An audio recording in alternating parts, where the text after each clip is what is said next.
देखो नादरीन, आप YouTube channel देख रहे हैं। मैं इमरान खान। नादरीन, सैलाब की तबाहकारियाँ अभी जारी हैं, लेकिन अच्छी खबर यह है कि भारत के इलाके हिमाचल में कुछ बारिशें रुक गई हैं और मकबूजा कश्मीर में भी बारिशों में कमी की इतला आ रही है और आने वाले दिनों में ये बारिशें वहाँ मज़ीद नहीं होंगी। लेकिन पाकिस्तान के अंदर अभी बारिशों की इतला है कि यहाँ बारिशें होंगी, एक के बाद एक कोई ना कोई नई मुसीबत आ जाती है। लेकिन फिलहाल इस वक्त दरिया सतलुज में जो पानी दाखिल हो रहा है वो एक बड़ा रेला है और पानी बढ़ता चला जा रहा है। पाकिस्तान के जो एरियाज़ हैं, जंग का इलाका, टोबा टेक सिंह का इलाका और खानेवाल के इलाके, एक मुश्किल सूरत हाल में है। और इसके लिए जो सबसे बड़ी रीज़न है वो ये है कि बंद गलत तोड़े गए हैं, यानी जहाँ से बंद तोड़े गए वो ज़्यादती की है इंतज़ामिया ने, हुकूमत ने, और उसकी वजह से बहुत सारे इलाकों में लोगों को मुश्किलात का सामना है। कुछ लोगों के बागात बचा दिए गए, जागीरें बचा दी गई, फैक्ट्रियाँ मिलें बचा दी गई और गरीबों के इलाके डबो दिए गए। उसकी वजह से लोग खासे परेशान हैं। रावी के अंदर जो सूरत हाल है, पानी वहाँ बहुत ज़्यादा है, लेकिन इसके बावजूद पहले जैसी सूरत हाल अब रावी में नहीं है। पानी ज़्यादा ज़रूर है, लेकिन वो सैलाबी सूरत हाल जिस तरह शिद्दत के साथ सैलाब आ रहा था इस वक्त वो वहाँ पे नहीं है। लेकिन दरिया सतलुज में इस वक्त एक बड़ा सैलाबी रेला आ रहा है और इंडिया ने बार बार उसके बारे में पाकिस्तान को खबरदार भी किया है। और जब भी कभी ये सतलुज में पानी बढ़ता है तो उसकी वजह से जो आपके जनूबी पंजाब के कुछ एरियाज़ हैं वो मुतासर होते हैं। कसूर से लेकर मुजफ्फरगढ़ तक ये सारे एरियाज मुतासर होते हैं। 3 जो पाकिस्तान के मशरकी दरिया है इनमें सूरत हाल जो है वो ख़तरनाक है। एक चनाब है, फिर रावी है और उसके बाद सतलुज है। सतलुज में जो है वो ब्यास का पानी मजीद दाखिल होने भी जा रहा है।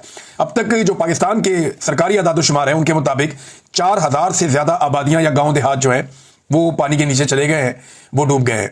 कई इलाकों में पानी 10 फुट और इससे ज़्यादा भी गया। ये बहुत बड़े पैमाने पर सैलाबी पानी आया है और इसने बड़ी तबाहकारी की है। जो फसलें तबाह हुई हैं वो सिर्फ फसलें तबाह नहीं हुई, बल्कि उन ज़मीनों को भी बहुत नुकसान पहुंचा है। बेशतर इलाकों में जो ज़मीनें हैं उन्हें दोबारा काबिल काश्त करने में या तो बहुत मेहनत करनी पड़ेगी या वो काबिल काश्त नहीं रहेंगी। जहां पे ज्यादा रेत आ गई है वो जमीनें काबिल काश्त नहीं रहेंगी। 35 लाख से ज्यादा अफराद पाकिस्तान में जो आदादोशुमार दिए गए हैं सरकारी सतह पे इस सारी सूरत हाल से मुतासिर हुए हैं। भारत और पाकिस्तान दोनों में जो अब तक लोग जाँ बहक हो चुके हैं उनकी तादाद 3000 से जायद है। ये एक बहुत बड़ा मसला है, इसको संजीदगी के साथ पाकिस्तान को और भारत को देखना चाहिए। और खास तौर पे क्लाइमेट चेंज के हवाले से दोनों ममालिक को ना सिर्फ मिलकर बल्कि जो आसपास के खित्ते के दीगर ममालिक हैं उन्हें भी यहाँ पे बहुत जंगी बुनियादों पर तब्दीलियाँ लानी चाहिए, जैसे कि यूरोप में आई हैं। बहुत सारे जो मगरबी ममालिक हैं वहाँ पे तब्दीलियाँ आई हैं। उन्होंने बड़े पैमाने पर प्लांटेशन की है, जंगलात की कटाई रोकी है और जो आलूदगी है उसके हवाले से कानून साजियाँ की हैं, बड़े सख्त इकदाम उठाए हैं। उसके बाद उन मुल्कों ने अपने आप को बहुत हद तक जो माहौलियाती तब्दीलियाँ उनसे महफूज किया है, आलूदगी से महफूज किया है। तो पाकिस्तान को, भारत को, बांग्लादेश को, अफगानिस्तान को और खित्ते के जो आसपास दीगर ममालिक हैं, ईरान को भी इसमें शामिल करें, इन तमाम ममालिक को बड़े पैमाने पर इस तरह के इकदाम उठाने पड़ेंगे। अफगानिस्तान में जो अभी जल्जला आया उसमें जो पहली इतला मैंने आपको दी थी उसमें 800 के करीब लोग जाँ बहक हुए थे और अब तादाद बढ़ते बढ़ते 2200 से जायद हो गई है। ये इतना खौफनाक जल्जला था कि अब तक की इतला के मुताबिक 2200 से जायद अफराद इस जल्जले के नतीजे में जाँ बहक हो गए और लगातार अभी भी लाशें मलबे से निकाली जा रही हैं। ये अक़वाम मुत्तहिदा ने पाकिस्तान से एक दरख्वास्त की है कि जो अफगानों की बेदखली की जा रही है, पाकिस्तान से उन्हें निकाला जा रहा है कि वो अपने मुल्क वापस पहुंचे और ज़बरदस्ती भी की जा रही है। तो इस सिलसिले को अभी फ़िलहाल रोक दिया जाए क्योंकि वहाँ पे बड़े मुश्किल सूरत हाल है। इसमें अगर नए लोगों को वहाँ भिजवाया जाएगा तो मुश्किलात बढ़ेंगी। लिहाजा ये खैबर पख्तूनख्वा की हुकूमत ने भी ये बात की है, अक़वाम मुत्तहिदा ने भी ये बात की है। पाकिस्तान ने अफगानिस्तान में अब इमदाद भी भिजवा दी है, इमदादी सामान भिजवाया है। भरपूर मदद करनी चाहिए अफगानिस्तान की, अपने हमसाया मुल्क की। हमारा ब्रादर इस्लामी मुल्क भी है, तो जितनी पाकिस्तान मदद करे उतनी कम है। पाकिस्तानियों को पूरी शिद्दत के साथ अपने अफगान भाइयों के साथ खड़े होना चाहिए क्योंकि हमारा जीना मरना एक साथ है। हम बिल्कुल साथ साथ रहते हैं, एक दूसरे के अच्छे हमसाए बन के ज़िंदगी गुजारेंगे तो हम लोगों के लिए आसान रहेगा। नादरीन, जहाँ तक फ्लड्स की मैं बात कर रहा था तो मैं याद दिला दूँ आपको कि आज के दिन में हम यहाँ मैनचेस्टर में, बरतानिया का शहर है मैनचेस्टर, और जहाँ पे माए नवाब रेस्टोरेंट जो स्टॉकपोर्ट रोड पे है, शाम 7 बजे से लेकर 9:30 बजे तक, 10 बजे तक हम लोग फंड रेजिंग करेंगे सैलाब मुतासरीन के लिए। हम सब अपने अपने तौर पे जो कुछ कर सकेंगे वो हम करेंगे। यहाँ बड़े अच्छे लोग हैं, बड़ा शानदार मादी में वो काम करते रहे हैं। इन लोगों ने दुनिया के कई मुल्कों में काम किया है। बड़ी अच्छी NGO है होप फॉर मैनकाइंड, उनके साथ मिलकर हम काम कर रहे हैं। मैं उम्मीद करता हूँ कि पाकिस्तान में हम पाकिस्तानियों के दुख को बांटने में अपना रोल प्ले करेंगे और हम कुछ ऐसा कर पाएंगे जिससे सबका नहीं तो बहुत सारे लोगों का हम दुख और दर्द बांट पाएं। इससे पहले 2022 में हमने अपने तौर पे कोशिश की थी, अब हम 2025 में फिर सैलाब आ गया है, अपनी पूरी कोशिश करेंगे। पाकिस्तान में बहुत सारे दोस्तों को मैंने एक्टिव किया है और आपको आने वाले दिनों में वो सारी एक्टिविटी नजर आएगी जो हम अपने सैलाब मुतासरीन बहन भाइयों के लिए करने जा रहे हैं। तो मेरी गुजारिश है जो लोग यहाँ पे मौजूद हैं मैनचेस्टर में और आसपास, ये लोग तैयारी कर लें और शाम को 7 बजे से लेकर 10 बजे तक हम सब इकट्ठे होंगे और पाकिस्तानियों की मदद के लिए फंड रेजिंग करेंगे। तो आप सब इसका हिस्सा बनिए और अपना किरदार अदा कीजिए। अल्लाह ताला आप सबकी एफर्ट को कबूल फरमाए। इसके बाद एतवार को हम लोग ब्रेडफोर्ड में, ये इसको मिनी पाकिस्तान भी कहते हैं, बहुत बड़ी तादाद में पाकिस्तानी वहां पर रहते हैं, तो ब्रेडफोर्ड में मैं जो वेन्यू है उसका ऐलान कर दूंगा नेक्स्ट वीलॉग में या उससे अगले वीलॉग में। तो ब्रेडफोर्ड में हम एक प्रोग्राम करने जा रहे हैं एतवार वाले दिन, इसी तरह शाम को 6-7 बजे से लेकर रात 9 बजे तक, तकरीबन 10 बजे तक हम वहां पे भी एक प्रोग्राम करेंगे। एतवार है तो हम कोशिश करेंगे कि 6 बजे शुरू करें और 9 बजे खत्म करें। तो वहां जो है पाकिस्तानियों से अपील है ब्रेडफोर्ड में, वो वहां पे आए और आकर सैलाब मुतासरीन की मदद करें और इस सिलसिले का हिस्सा बने। तो ये नाजरीन फ्लड्स के हवाले से हमारी एक दरखास्त है पाकिस्तानियों से, और पाकिस्तान में मेरी बहुत सारे पाकिस्तानियों से जो लोग मेरे साथ पहले काम कर रहे थे वो भी, और जो नए लोग वॉलंटियर करना चाहते हैं उन लोगों से दरखास्त है कि हमारी टीम का हिस्सा बने। और आने वाले दिनों में हम कुछ नंबर्स भी देंगे, कुछ लोगों से रब्ता भी करवाएंगे और अपनी टीम को बड़ा करेंगे, क्योंकि बड़ी मुसीबत है और इससे आप 1-2-4 दिन में निपट नहीं सकते। ये मामला महीनों तक चलेगा और कई महीनों तक आपको मदद करनी पड़ेगी। यहाँ पे जानवरों को जो है वो चारा चाहिए, इंसानों को जो है वो साहिबान चाहिए, पहले शेल्टर दिया जाए, बिस्तर दिए जाए, सहूलियात दी जाए, खाना दिया जाए, फिर राशन दिया जाए ताकि वो खुद पका सके। जानवरों को और इंसानों को जिंदा रखना पहला चैलेंज है। उसके बाद जब इनको वापस इनकी ज़मीनें मिल जाएं तो इन्हें खाद फराम की जाए, इन्हें बीज फराम किया जाए फ्री ऑफ कॉस्ट, ताकि ये दोबारा से फसलें लगा सकें। जहां मदद कर सके लोगों का घर बनाने में, वो भी हम कोशिश करेंगे। डिपेंड करता है कि पाकिस्तानी कितना ज़्यादा बढ़ चढ़ के इस सिलसिले के अंदर हिस्सा डालते हैं।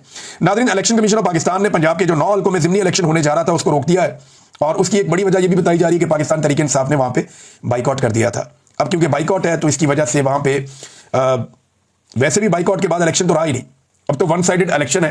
पीएमएलएन जो है उन्हीं को जितवाना है, तो वो अपने उम्मीदवार का ऐलान करें और इलेक्शन करवाने की जरूरत ही कोई नहीं है। बस सिर्फ ऐलान कर दें कि ये हमारा उम्मीदवार है और इलेक्शन कमीशन को चाहिए उसको नोटिफाई कर दे कि ये मैंने बन गया। इलेक्शन की तो जरूरत ही नहीं है। यानी अगर 10 वोटों के मुकाबले में 1000 वोट भी पड़ जाए पाकिस्तान तहरीक इंसाफ को, तो जीतना तो 10 वोटों वाले ने। ये तो इलेक्शन कमीशन ऑफ पाकिस्तान का और पाकिस्तान की एस्टेब्लिशमेंट का तयशुदा फार्मूला है। एक भी ज़िमनी इलेक्शन उन्होंने तहरीक इंसाफ को नहीं जीतने दिया। तो तयशुदा फार्मूले के मुताबिक अगर 1 लाख वोट भी पाकिस्तान तहरीक इंसाफ का बंदा लेता है तो उसके मुकाबले में 5000 वोट लेने वाला पीएमएलएन का जीत जाएगा। ये तो सेट पैटर्न है और ये जिद है पाकिस्तान की मिलिट्री एस्टेब्लिशमेंट की और पाकिस्तान की जो इस वक्त इलेक्शन कमीशन के अंदर बैठी हुई शख्सियात हैं उनकी, और वो यही कर रहे हैं। हम ये बार बार होता हुआ भी देख रहे हैं। मुल्तान में नाज़रीन सैलाब से बहुत तबाही आई, मैं आपको ये बताना भूल गया। वहाँ पे बहुत सारे आमों के बागात, बहुत सारी फसलें, खेत, लोगों की आबादियाँ जो ज़्यादा बुलंदी पर नहीं थी वो डूब गई हैं। बहुत नुकसान हुआ मुल्तान में। उसके अलावा जो मुजफ्फरगढ़ का इलाका है वहाँ पे लगातार नुकसान हो रहा है। एक और मैंने आपको एरिया बताया था दरियाए तवी के उस तरफ, तो वहाँ अब कुछ टीमें हमारी पहुंची, उन्होंने बताया कि वाकई वहाँ पे हालात ख़राब हैं और अभी तक वहाँ हुकूमत की रसाई नहीं है। बेशतर इलाकों में हुकूमत ने कोई काम नहीं किया। हुकूमत की कैपेसिटी भी कम होती है, लेकिन यहाँ पे इस हुकूमत की कैपेसिटी कम होने के बावजूद उन्होंने काम किया ही नहीं। देखें हुकूमत करती क्या है। हुकूमत का तरीकाकार ये होता है कि आपकी जितनी कम कैपेसिटी है आप उसके अंदर ज़्यादा काम करने की कोशिश करते हैं, पहली चीज़। दूसरा, आप अप्रिशिएट करते हैं बाकी सारे ग्रुपों को, एनजीओज को और तमाम लोगों को, आवाम को, कि आप आए और आकर आप इस कार्य खैर में अपना हिस्सा डालें। हुकूमत को इससे कोई सरोकार नहीं होता कि किसका तस्वीर लग रहा है, किसका नारा लग रहा है, क्या हो रहा है। हुकूमत ये देखती है कि फैसिलिटेट किया जाए आवाम को। आवाम को खाना मिलना चाहिए, शेल्टर मिलना चाहिए, उनका ख्याल रखा जाना चाहिए, जानवरों को बचाया जाए, मेडिकल कैंप्स लगने चाहिए। तो हुकूमत हमेशा फैसिलिटेट करती है तमाम तंजीमों को। माजी में हम ये होता हुआ देखते भी रहे, लेकिन इस मरतबा अजीब चीज़ ये देख रहे हैं कि हुकूमत ना सिर्फ खुद काम नहीं कर पा रही, वसाइल तो महदूद हैं लेकिन काबिलियत भी नहीं है। हुकूमत खुद काम नहीं कर पा रही और जो लोग काम करने के लिए आ रहे हैं उनको भी मना कर रही है, उनको रोक रही है कि अगर काम करना है तो हुकूमत आपको बताएगी क्या करना है, और हुकूमत जो है उसके अंदर अहलियत है नहीं। फिर वो चाहते हैं ज़बरदस्ती फ़ोटो लगाया जाए मरीम नवाज का। अब इसको लोग पसंद नहीं करते, तो इस एक जिद की वजह से इन्होंने काफ़ी ज़्यादा लोगों को, एनजीओज़ को, जो फलाई काम करने वाले इदारे हैं उन्हें मायूस किया और उनको परेशानी में डाला। खासतौर पे वो इदारे जो बेचारे छोटे इदारे हैं, छोटे पैमाने पे काम करते हैं, उनको तो इन्होंने बहुत ज़्यादा परेशान किया। नाज़रीन, मौजूदा निज़ाम के बारे में नवाज शरीफ साहब क्या कहते हैं, ये बड़े मज़ेदार इंकशाफात हैं जो ख्वाजा आसिफ साहब ने किए हैं। ख्वाजा आसिफ साहब कहते हैं कि मियाँ नवाज शरीफ साहब जो है निज़ाम के तसलसल से बिल्कुल मुत्तफिक हैं और इस जो हाइब्रिड निज़ाम है इसमें नवाज शरीफ साहब को किसी किस्म का कोई एतराज़ नहीं है। देखिए, अब वो लोग जो ये चूरन बेचते हैं कि नवाज शरीफ के अंदर लावा पाटने वाला है, वो लोग जो ये कहते हैं कि नवाज शरीफ साहब जो हैं वो अपने दिल में राज छुपा के बैठे हैं, वो ये कर देंगे, वो कर देंगे, आने वाले दिनों में वो मुतहर्रिक हो जाएंगे, वो बहुत सारी चीज़ों से पर्दा उठाने वाले हैं, वो सारे लोग जरा सोचे कि नवाज शरीफ साहब ख्वाजा आसिफ साहब से क्या कहलवा रहे हैं। ख्वाजा आसिफ बता रहे हैं कि नवाज शरीफ साहब बिल्कुल राजी हैं, बिल्कुल मुतमईन हैं और बिल्कुल मुत्तफिक हैं जो इस वक्त हाइब्रिड निज़ाम चल रहा है उससे। हाइब्रिड निज़ाम कहते हैं दोगले का। हाइब्रिड का जो मतलब होता है वो दोगला होता है। तो एक दोगला निज़ाम चल रहा है पाकिस्तान में, यानी स्टीयरिंग पे कोई और बैठा हुआ है और पीछे से स्टीयरिंग को हिला कोई और रहा है। कठपुतली हुकूमत चल रही है पाकिस्तान में, इनकी डोरियां किसी और के हाथ में, वो सब जानते हैं मिलिट्री एस्टेब्लिशमेंट के हाथ में। तो नवाज शरीफ साहब इससे खुश हैं, राजी हैं, उन्हें कोई दिक्कत या परेशानी नहीं है। ख्वाजा आसिफ साहब ने यह बताया। अब इसमें सवाल किया गया एंकर की जानिब से कि क्या नवाज शरीफ गिव अप कर चुके हैं क्योंकि वोट से इमरान खान का मुकाबला करना मुश्किल है। तो इस पे ख्वाजा आसिफ कहते हैं कि मईशत, फौज, खारजा पॉलिसी कामयाब चल रही हैं तो एक चीज के लिए दूसरी चीज को वक्ती तौर पर पीछे छोड़ा जा सकता है। यानी उनका कहने का मतलब यह है कि मईशत भी ठीक चल रही है, फौज भी ठीक चल रही है, खारजा पॉलिसी भी ठीक चल रही है, लिहाजा अगर सियासत ठीक नहीं चल रही है, लोग हमें प्यार नहीं कर रहे तो दफा करो फिलहाल। या जो सिविलियन सुपरमेसी या वोट को इज्जत दो का नारा था, अगर हम उसकी इज्जत नहीं कर रहे तो दफा करें फिलहाल, ये चीजें चलने दें। तो इन तीनों चीजों पर हम बात कर लेते हैं। नंबर एक तो मईशत पाकिस्तान की जैसे चल रही है पूरा पाकिस्तान जानता है, किसी आदमी का कारोबार नहीं चल रहा, कोई पाकिस्तान के अंदर सरमायाकारी करने को तैयार नहीं है। पाकिस्तान के अंदर जिन लोगों का कारोबार था वो भी ठप हो गया, किसान की मईशत बर्बाद हो गई। पाकिस्तान में गुर्बत की शरह जो है वो लगभग 50% तक पहुंचने वाली है, इस सैलाब के बाद तो इससे भी ज्यादा बढ़ जाएगी। बेरोजगारी की शरह पाकिस्तान में बढ़ गई है, लोग पाकिस्तान छोड़ छोड़कर बाहर जा रहे हैं। तो मईशत तो ठप है, सब जानते हैं, कख नहीं इन्होंने मईशत का किया। तो एक चीज तो ये है, फौज के बारे में उन्होंने कहा फौज ठीक चल रही है, सही सिमत में कामयाबी जा रही है। वहां पे फौज की वाहिद कामयाबी जो है वो पाकिस्तान एयरफोर्स ने इंडिया के तैयारे गिराए, ये बड़ी कामयाबी, छोटी बात नहीं है, इस पर जितना अप्रिशिएट किया जाए वो अच्छी बात है। लेकिन फौज और अवाम के बीच में जो खलीज पैदा हुई है इस सारे हाइब्रिड निजाम की वजह से, उसकी भरवाई अब नहीं हो सकती। ख्वाजा आसिफ साहब शायद ये बात भूल गए। हाँ, फौज अगर मरियम नवाज साहबा के बैनर और पोस्टर लगा रही है, फिर तो अगर आप उसको कहते हैं कि वो ठीक चल रही है तो फिर तो ठीक चल रही है। लेकिन अगर आप ये कहते हैं कि फौज और अवाम के दरमियान एक मजबूत और मरबूत रिश्ता आज भी कायम है, तो ये आपकी गलतफहमी है, ऐसा नहीं है। बतौर इदारा फौज को नुकसान हुआ है मिलिट्री एस्टेब्लिशमेंट की जो एक हाइब्रिड पॉलिसी है उसकी वजह से, जो उनकी सियासत में मुदाखलत हुई है और गलत मुदाखलत हुई है, इसकी वजह से फौज को बतौर इदारा अवाम के साथ उनकी दूरियां पैदा हुई हैं। हाँ, मरियम नवाज के बैनर लगा के उन्होंने आपके लिए शायद अच्छा हो, लेकिन पब्लिक के लिए और फौज के लिए मुझे नहीं लगता ये अच्छा है। खारजा पॉलिसी में ख्वाजा साहब ने कहा तीसरा कि वहां कामयाबी हुई है। तो खारजा पॉलिसी में तो कामयाबी ये है कि मुलाकातें आपकी सबसे हो जाती है, एक एटमी मुल्क है पाकिस्तान तो मुलाकातें तो हो जाती हैं। फिर हमारी एजुकेशन ऐसी है कि हमारी इंपॉर्टेंस रहती है तो मुलाकातें हो जाती हैं। लेकिन उन मुलाकातों का नतीजा क्या है? क्या पाकिस्तान में सरमायाकारी आ रही है? क्या वो ममालिक पाकिस्तान में बड़े पैमाने पर सरमायाकारी कर रहे हैं? तो ऐसा नहीं हो रहा। तो खारजा पॉलिसी अगर आपकी अच्छी है भी, आपकी तस्वीर और वीडियोस बन रही हैं और आप उनको एंजॉय कर रहे हैं, लेकिन उनका कोई फायदा पाकिस्तान में नहीं आ रहा, उल्टा जिनको आप मिल रहे हैं उनको आप फायदा दे रहे हैं। जैसा कि आपने अभी भी एक फायदा दिया अजरबैजान की एक कंपनी को, $300 मिलियन का वो यहां पे लगाएंगे। फिर आपने उनके साथ आईपीपी तर्ज का एक मुआहदा कर लिया कि काम हो या ना हो हम आपको पैसा देते रहेंगे और डॉलर्स के अंदर देंगे। ये जो एक वायदा और किया है एक अजरबैजान की कंपनी के साथ, तो फायदा तो उनको हो गया। हम तो सुन रहे थे सरमायाकारी हमारे मुल्क में आएगी, उल्टा फायदा उनको हो गया। तो ये कौम को चूना लगाने वाली बात है और इसके अलावा कुछ नहीं है। ख्वाजा आसिफ ने एक और काम किया, ये मैं आपको पढ़ के सुनाता हूं, क्योंकि एक तकरीब में खिताब किया जस्टिस अतर मिनुल्लाह साहब ने। इन पे हमें बहुत सारे एतराज़ात भी हैं। इन्होंने बहुत सारी जगहों पे माजी में ऐसी पॉलिसी रखी कि ये एक कदम पीछे हट जाते थे और जहां पे इंसाफ देना चाहिए था, शिद्दत से खड़े होना चाहिए था, वहां पे ये जज भी नहीं खड़े हुए, कुछ और जज साहिबान है वो भी नहीं खड़े हुए।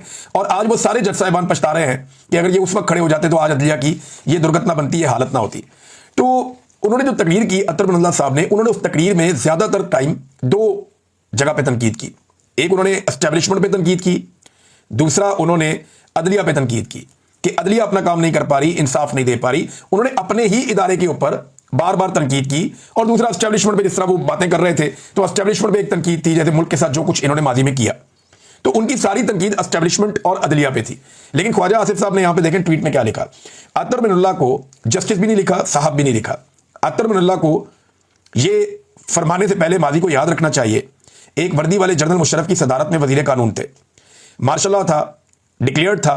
हम सियासतदान अगर गलती करते हैं तो याद रखते हैं कि लोग याद दिलाएंगे।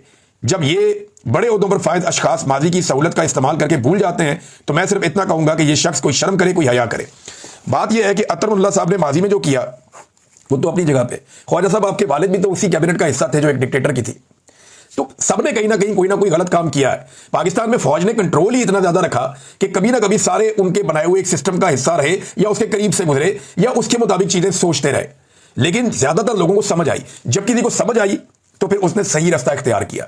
लेकिन ख्वाजा साहब, अजीब बात यह है कि आप आज भी हाइब्रिड निजाम की तारीफ करते हैं, आप आज भी दोगले निजाम को पसंद करते हैं। हालांकि आपने आमरीत को भुगता भी है, तकालीफ भी देखी है, लेकिन इसके बावजूद इमरान खान के खौफ ने आपको दोबारा GHQ पहुंचा दिया और आपको दोबारा आपके हाथ में बुरश पकड़ा दिया और आपने पॉलिश शुरू कर दिया अनफॉर्चुनेटली। तो अतर मिनुल्लाह तो सियासतदानों की बात नहीं कर रहे थे, वो तो बात कर रहे थे डिक्टेटर्स की, वो बात कर रहे थे अपनी अदलिया की। लेकिन ख्वाजा साहब को आजकल क्योंकि बड़ा उनको इदारे से प्यार है और आजकल वो एक डिक्टेटरशिप को पसंद करने वाले शख्स बने हुए हैं, लिहाजा उन्होंने फिर जवाब दिया बजाय इसके कि डिक्टेटर्स इसका जवाब देते। इसका जवाब ख्वाजा आसिफ ने खुद दिया है।